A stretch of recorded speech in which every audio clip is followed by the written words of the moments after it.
Let's see if it works. Get this balanced because we have our IQ shades on, campers. Oh, good. We're going to have to listen to a background chirp chirp.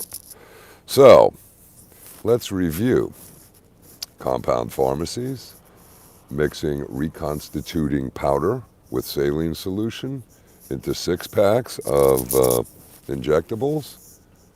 Question is it a vaccine? Let's ask David Martin. Are compound pharmacies required to be licensed separately? Does that mean that you have a compound pharmacy at CVS and supermarkets or Walgreens? I don't think so. Are they covered by the emergency use authorization? Is a compounded concoction covered by the vaccine EUA? Is this concocted concoction as a non-vaccine by definition covered? Does that cover the pharmaceutical industry with their liability shield? Just some food for thoughts question. Campers, we're going to have to ask those questions and dig into that a little further. All right, so are we at the 3-minute mark yet? No. So let's see what we've got in this sled. Uh-oh. Background music. Well now, that mortals never know. Uh-huh. I had that riff in my head yesterday that, all last night sat on the levee and moaned. Couldn't escape. Yeah. But I guess we might as well go there. Why listen to the Battle of Evermore if we can go to this one? Background music, campers. Boom. Let's go, Jimmy. I mean Johnny. Bobby. So, let's talk about some of this stuff. That was the important stuff right there, campers. That could be the trump card. So, I got a... Let me pause that. That's very distracting. Very distracting. And I know if I smoke here, a lot of you guys have to go outside to smoke, so I'll try not to terrorize you. Tucker Carlson provides division and fear. Interesting links today. I got an email late last night from Ed. He's one of our Minutemen up in Massachusetts. He was like enraged. He's saying Tucker Carlson reported that the National Guard troops swore an oath to the leader, not to the Constitution. Like, really? I said, okay, well, calm down. I said, number one, who's the leader right now? So then he said, look at this link on Tucker. So I go and I look at the link. Now, I had read the article, which I'm throwing in here for you, which is the FBI is vetting National Guard members in D.C., says the Pentagon chief. And 2,000 National Guard troops were sworn in as U.S. Marshals. There's not real expansion on what their duties are other than to maintain peace and presumably law enforcement in the, what should we call it, the Washington, D.C. area. But federal marshals have national jurisdiction. So, just saying, without being overly optimistic and being hopium spreading, we do have to throw some of those nuggets into the fish pond because we'd love to see it. What if those 2,000 federal marshals and those National Guard troops are now in a position to implement Trump's secret plan? That's me talking. All right, just saying. We're bringing it to the deadline. Now, the question is the DNI, what's his name, Radcliffe. Did he indicate that there is foreign interference? Now, I was under the impression he released that yesterday. I can't find the document yet. If somebody finds it, please throw a link in. I'd love to take a look at it. And since we opened with our Let's Review section, I'm going to have to throw in the links both to David Martin's discussion on how the alleged vaccine is not a vaccine by definition, right? By definition, it's not a vaccine. Moving the camera so we're staying closer to the mic. All right, next. this compounding business we found in the instructions from Pfizer, which I put up yesterday. A shout out to Karen, Karen with an I. Let's take a look at this thing. This is fascinating, and I'm going to speak to other people about this and send it to them and make the suggestions. Good stuff, campers. Might really be able to be what we'll have to call nothing less than a disruption campaign. Know what I mean, Vern? So, I like that. That was kind of a stroke of genius that hit me during the live stream. Let's see if we can get this thing rolling. I don't know. Might need some music in the background. There we go. Background music is important. So the U.S. Marshals, it turns out these guys did not swear an oath. And my point on this is Tucker Carlson proves that he is controlled opposition, in my view. Take a listen. It's the top. Probably will piss you off, but it's intended to. It is divisive. It is race baiting. He plays a quote from some congressman who mentions, and this is another perspective everybody seems, or he seems to have missed. He says only 20% of the National Guard troops voted for Biden. Now, the rest, he says, well, they could do something, implying they might do an overthrow. Well, to me, that means the rest are Trump supporters, and they would be constitutional supporters. Interesting. So, I mean, nobody looks at it that way. So Biden is, Carlson goes off, tuck, and says, did you hear what he just said? He said all white men are possible of committing murder. No, the dude did not say that, didn't even friggin' come close. Tuck is being race baiting, divisive, controlled opposition to continue the great divide, keep that left-right, blue-red football game going. Outrageous. This proves it. Then read the thing about the FBI vetting National Guard members. There's a quick blurb that also mentions the U.S. Marshals. The next link does the U.S. Marshals more in depth, both from Epoch Times. I told you, grab that app. Although I'll tell you what, these guys are also putting out a lot of information, and I think that they are blasting out stuff that could be properly placed, not by them, but for them to amplify. The business with China and their lockdowns and their massive COVID infections. I don't buy that. I think they'll do their lockdowns because that's what they do. But I think that's to support their agenda, to support the WHO, which is their crew, to tell the world to do lockdowns, right? So, see, we have it, and we thought we were cured. So they could be pure bullshit and spin it. And who's going to know? No pun intended. Who's going to know? Get it? All right. Next, very troubling, is the link, and I apologize, no numbers today. 1, 2, 3, 4. German COVID camps from our war correspondent in Amsterdam. Interesting. So now, you remember I mentioned that they're having the elections, and did on Saturday, and I guess I have to check that, and you can too. And I guess that's not for the premier or the whatever the hell her title is, but for the party heads, right? Who's their runoffs, their primaries. Okay, so in American terms. So the point is now Germany is coming out, and they're saying they're going to use. Well, this is from the Daily Mail, and I got another one from Jacqueline the other day. They're going to hold people who refuse quarantine in detention centers. Now, I think these are going to be the refugee detention centers. So these are concentration camps. There's no two ways about it. Does that concern you?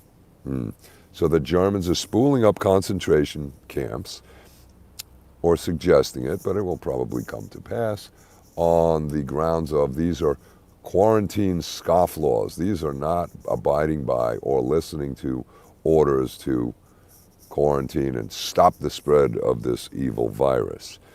But we still haven't determined what is the test. We still haven't determined what is a case, and we're calling cases positives, but the cases are exploding.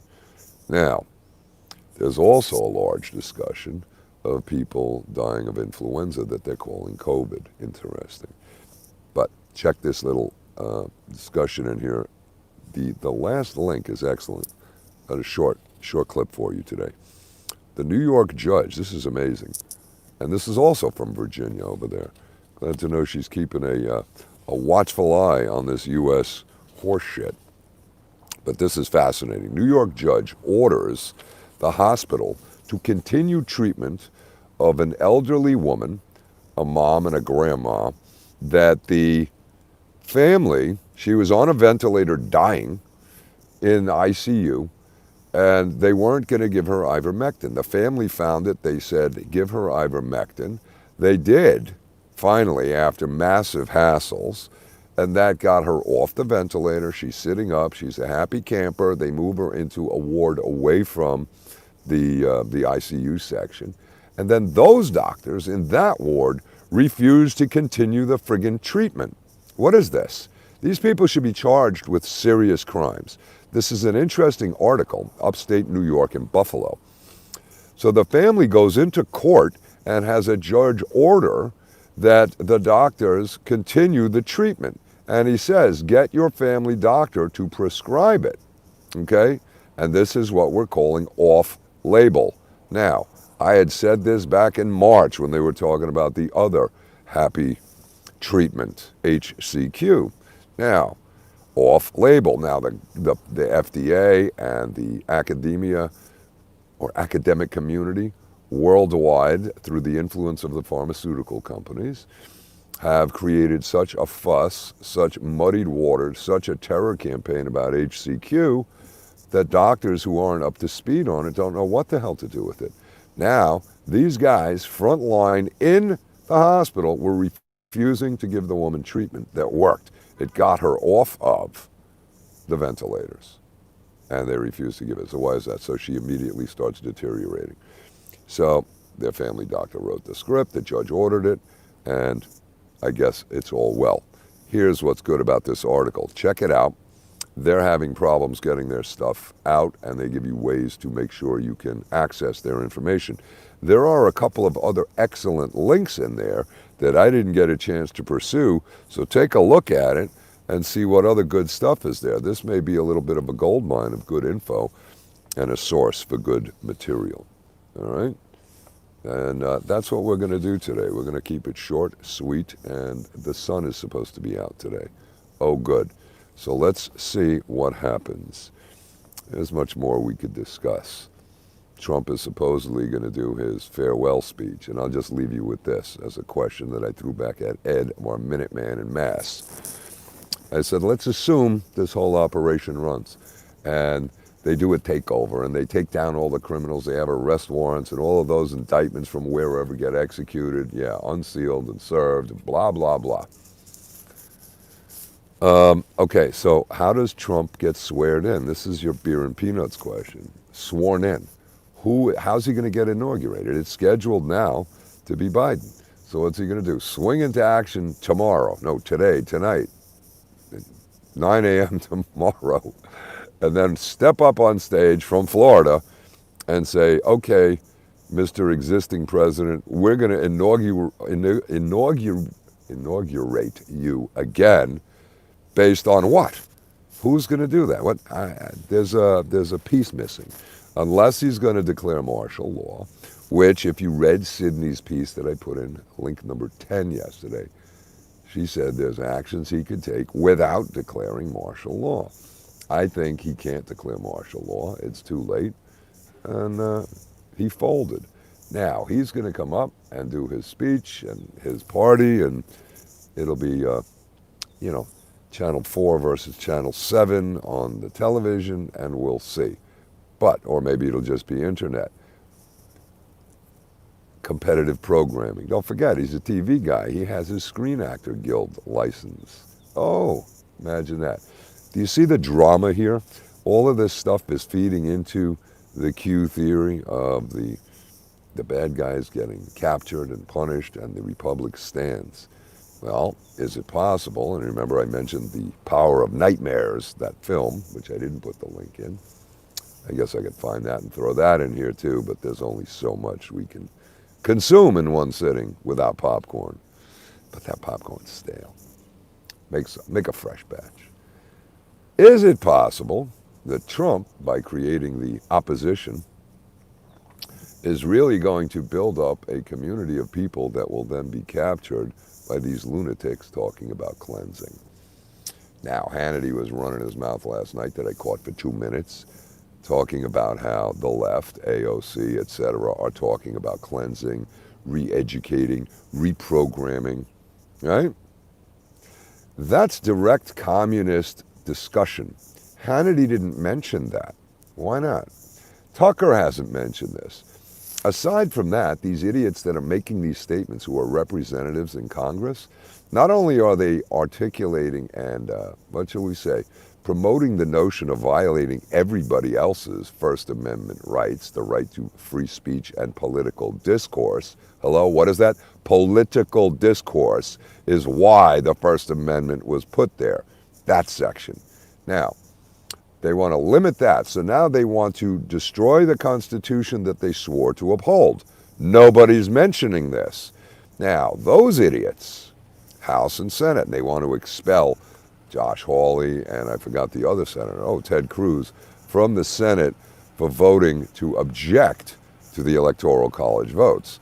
But they're saying using the 14th Amendment. I don't know how they figure that, but here's the point. They are now attacking senators and congresspeople, saying they should be expelled for upholding the Constitution and doing their duty and representing their constituents. Well, the obvious argument is these people who are saying we should have cleansing, we should violate people's rights for due process, for equal protection, for free speech, all of them. Let's give it the whole first 10 amendments, run the list, because it contradicts their story. These people in Congress need to be expelled. You see? Maybe a note to Pelosi saying these people suggesting that the members who are suggesting the Constitution should be violated should be expelled because they took an oath to uphold, protect, and defend. That's my close, campers. Thank you for your support. I'm sending out thank you notes. I encourage you to join PayPal and send a contribution through, what did I say, PayPal? I mean Patreon. Too many P's. All right, we'll leave it there. So I'll be back at you later. Interesting thoughts. A compounding pharmacy. I got to put those links in here. And it seems that we have a decent live stream from the lead sled. Important stuff, so I didn't want to risk having a Gollum chomp. All right, y'all. See you later. Thank you. Bye for now.